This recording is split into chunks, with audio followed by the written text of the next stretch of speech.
Tugas, Modul 1.1.A.8 tentang koneksi antar materi, kesimpulan dan refleksi Modul 1.1, kesimpulan dan refleksi modul, nama Yohanes Nango SPD, calon guru penggerak Angkatan 9 dari Kabupaten Ngada, Unit Kerja UPTD SD Jeru. Pendidikan dan pengajaran adalah suatu hal yang tak dapat dipisahkan. Pengajaran merupakan bagian proses pendidikan, dan pendidikan merupakan sebuah tuntunan dalam kehidupan, maksudnya menuntun segala kodrat yang ada pada anak untuk mencapai keselarasan dan kebahagiaan yang setinggi-tingginya. Pertanyaan pemantik dalam membuat kesimpulan dan refleksi terhadap pemikiran-pemikiran Ki Hadjar Dewantara. 1. Apa yang Anda percaya tentang murid dan pembelajaran di kelas sebelum Anda mempelajari modul 1.1? 2. Apa yang berubah dari pemikiran atau perilaku Anda setelah mempelajari modul ini? 3. Apa yang dapat segera Anda terapkan lebih baik agar kelas Anda mencerminkan pemikiran KHD? Apa yang Anda percaya tentang murid dan pembelajaran di kelas sebelum Anda mempelajari modul 1.1? 1. Guru mendominasi pembelajaran dalam kurung teacher center. 2. Pembelajaran berfokus pada ketercapaian materi dan KKM dalam kurung mengutamakan aspek kognitif. 3. Guru kurang memahami karakter siswa. 4. Siswa pasif dan motivasi belajar rendah. 5. Fokus utama adalah guru. 6. Strategi-strategi dan model-model pembelajaran yang menyenangkan bagi anak jarang saya praktekkan atau terapkan.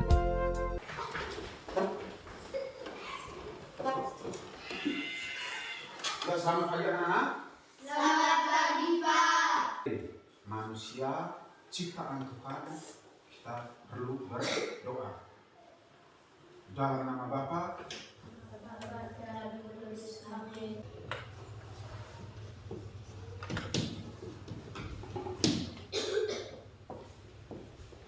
yang saya tulis di papan itu apa? Ciri-ciri makhluk hidup. Ya, ciri-ciri makhluk hidup. Jadi makhluk hidup itu yang pertama bernafas. 2. Bisa berkembang biak. 3. Bisa mengeluarkan zat sisa. Apa yang berubah dari pemikiran atau perilaku Anda setelah mempelajari modul ini? Merubah pemikiran. 1. Guru harus menciptakan suasana kelas yang menyenangkan. 2. Guru bukan merupakan satu-satunya sumber belajar. 3. Guru harus memahami karakter siswa. 4. Pembelajaran berpusat pada siswa. Merubah perilaku. 1. Pendidikan yang berpusat kepada siswa, guru sebagai fasilitator, sebagai pamong, sehingga tercipta pembelajaran yang aktif dan bermakna. 2. Memberikan kesempatan pada siswa berkembang sesuai minta dan bakatnya, namun tetap dibina dan diarah sesuai kebutuhan dan karakter siswa. 3. Menyajikan pembelajaran yang menyenangkan bagi siswa. 4. Pengajaran harus disesuaikan dengan hidup dan kehidupan rakyat serta pentingnya asas menurut keadaan, dalam arti segala alat, usaha, dan cara pendidikan harus disesuaikan dengan kodrat keadaannya, baik lingkungan alamnya maupun keadaan, kondisi zamannya. 5. Pendidikan diharapkan tidak hanya untuk mencerdaskan intelektual tetapi juga mencerdaskan secara emosional dan spiritual, cerdas pemikiran dan baik kepribadian. Apa yang dapat segera saya terapkan lebih baik agar kelas saya mencerminkan pemikiran KHD? 1. Merancang pembelajaran yang interaktif dan menyenangkan dengan melibatkan peserta didik. 2. Menerapkan pembelajaran yang berbasis kearifan lokal dan budaya setempat. 3. Menerapkan konsep merdeka belajar dan mengintegrasikan setiap pembelajaran dengan pencapaian profil pelajar Pancasila. 4. Pembentukan budi pekerti. Menurut KHD budi pekerti, watak, atau karakter merupakan perpaduan cipta, karsa, dan karya dalam kurung kognitif, afektif, dan psikomotik. Pendidikan diharapkan tidak hanya untuk mencerdaskan intelektual tetapi juga mencerdaskan secara emosional dan spiritual, cerdas pemikiran dan baik kepribadian dengan menerapkan budaya 5S dalam kurung senyum, salam, sapa, sopan dan santun. 5. Pembelajaran yang sesuai dengan kodrat alam dan zaman. 6. Mengintegrasikan permainan dalam pembelajaran sehingga menciptakan pembelajaran yang menyenangkan bagi siswa. Selamat pagi. Ya, selamat pagi anak-anak. Selamat pagi, Pak. Untuk berdoa, siapa yang mau berdoa? Saya, Pak. Oke, Reni silakan memimpin kita. dan Bapa dan Putra Kudus. Amin. Oke, terima kasih Reni. Silakan kembali ke tempat duduk masing-masing. Ya. Jadi agar belajar kita ini lebih semangat, jadi kita nyanyi dulu ya. Jadi siapa yang mau nyanyi? Saya, Pak. Ya. Siapa yang mau memimpin?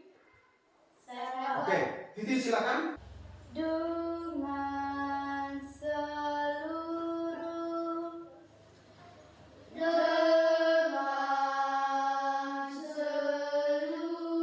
Mari kita tepuk tangan.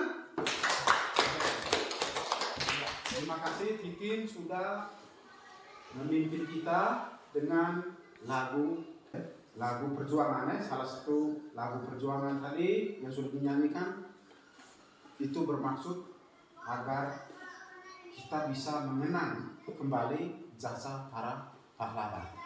Oke? Ya, jadi sekarang kita akan memulai pembelajaran kita. Kira-kira materi pembelajaran kita hari ini ada yang tahu? Yang mau kita pelajari hari ini ada yang tahu? Saya, Pak. Ya. Kira-kira materi pembelajaran kita hari ini itu apa? Siro? Materi pembelajaran kita hari ini kira-kira apa? Siro?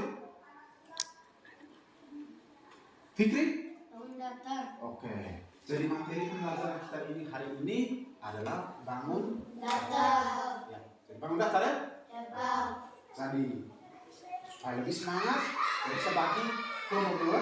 Nah, silakan ambil kita bikin 2 kelompok. Nah, jadi diskusi bersama. Oke. Ya, sekarang aturan permainannya. Jadi kelompok 1 saya beri kesempatan yang pertama. Nanti kelompok 2 itu siap untuk menjawab ya. Bisa tidak? Bisa. Aku yang memandu ya. Jadi kita mulai.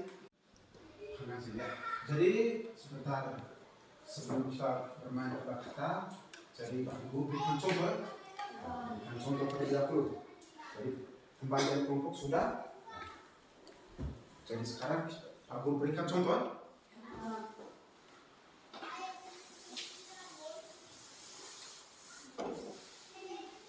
Anak kira Pak Guru sudah buat apa ini? Meja. Nah, meja ya. Ya, terima kasih Ciro. Ya. Kira-kira meja ini dia masuk ke bangun daftar apa ya? Ya? Persegi panjang. Apa? Persegi Ya, panjang. mari kita tepuk tangan. Persegi Panjang. sudah kelompok 1 silakan. Ini kira-kira ada berapa rusuk di persegi panjang? 4 rusuk. Ya, coba buktikan. Atau tunjuk ya. 1, 2, 3, 4. Ya, mari kita beri tangan untuk ini. Ya. Tadi rusuk pada persegi panjang itu berjumlah 4. Jadi titik sudut semua jawab. Saya. Oke, coba Ciro silakan. Ada berapa titik sudut Ciro? 4. Ya, sekarang coba Ciro tunjuk atau jumlahkan titik sudut yang ada pada bangun persegi panjang ya. 1, 2, 3, 4. Ya, pas toh? Ya, Ada Pak. berapa titik sudut? 4. Ya, mari kita beri tepuk tangan untuk Ciro. Oke, terima kasih ya. Nah, Ciro sudah menunjukkan bahwa ternyata di bangun persegi panjang ada 4 titik sudut. Nah, dua sisi berhadapan sama panjang. Terus yang berikut, tadi aku sudah memberikan contoh untuk melakukan permainan. Nah, sekarang saya beri kesempatan untuk kelompok 1. Nah, jadi kelompok 1 buat permainan. Nanti sebentar kelompok 2 siap untuk menjawab. Ya, silakan Reni, kelompok 1 bisa membuat permainan. Silakan. Aku memiliki 3 sisi dan 3 sudut. Salah satu jenisku memiliki 2 sisi yang sama panjang.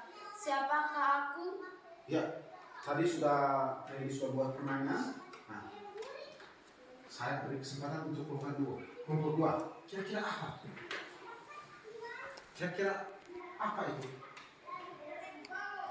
Segitiga. Hah? Segitiga. Kira-kira bangun apa tadi? Segitiga. Iya.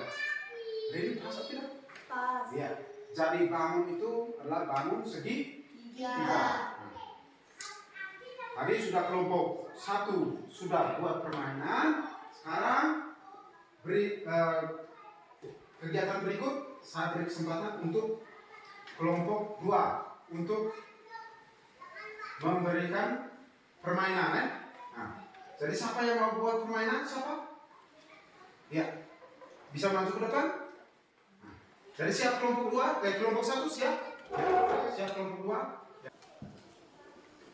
Jalan.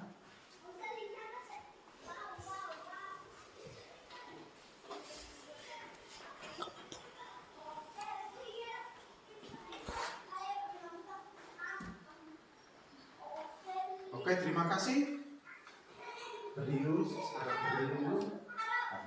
Tadi teman kita sudah buat permainan, no? Kira-kira permainan apa yang dia buat tadi? Dia buat apa tadi? Dia buat bentuk huruf L, ya? Bentuk apa? Huruf L. Coba sekali lagi. Buat bentuk seperti huruf L, no? Ya. Berarti sudah. Nah, sekarang dari kelompok 1, silakan tunjuk di mana titik sudutnya. Coba dulu. Di mana titik sudutnya? Fikri, silakan. Titik sudutnya. Oke, mari kita tepuk tangan di Fikri. Benar, ya? Jadi ini adalah titik sudut, ya? Silakan. Silakan dulu. Titik sudut ini itu merupakan pertemuan 2 garis, ya? Jadi pertemuan 2 garis. Jadi ini garis apa? Ini garis kedua. Maka di sini yang disebut apa? Di sini yang disebut apa? Sudut. Refleksi. 1. Sebelumnya saya berpikir bahwa pembelajaran dengan uraian-uraian, menjelaskan, paparan dari guru akan menambah pengetahuan mereka semakin luas, sehingga saya sering memberikan paparan kepada anak didik, tanpa mengetahui lebih jauh karakter dan kesukaan mereka dalam sistem pembelajaran. Bahkan pernah saya temui ada anak yang akhirnya tertidur mendengar paparan saya yang cukup panjang lebar. Strategi dan model-model pembelajaran yang menyenangkan bagi anak jarang saya praktek. 2. Setelah mempelajari tentang pemikiran-pemikiran KHD, banyak hal yang dapat saya pelajari, bahwa dalam memberikan pengajaran harus mempertimbangkan karakter dan kebutuhan anak-anak. Apalagi anak sekolah dasar yang pada kodratnya masih dunia bermain, sehingga seharusnya pelajaran pun disajikan dengan cara yang menyenangkan. 3. Dan yang akan saya perbaiki dan lakukan adalah dengan menerapkan pemikiran-pemikiran KHD dengan asas kemerdekaan belajar, memberikan kesempatan pada diri setiap anak untuk mengeksplor diri mereka, berkembang sesuai karakter, minat dan bakat mereka, dan terpenting juga menuntun mereka untuk mencapai mimpi dan cita-cita mereka. Kesimpulan, 1. Pendidikan adalah menuntun tumbuh kembangnya siswa agar mereka mencapai keselamatan dan kebahagiaan baik sebagai manusia maupun sebagai masyarakat. 2. Pendidikan sejatinya berhamba pada anak.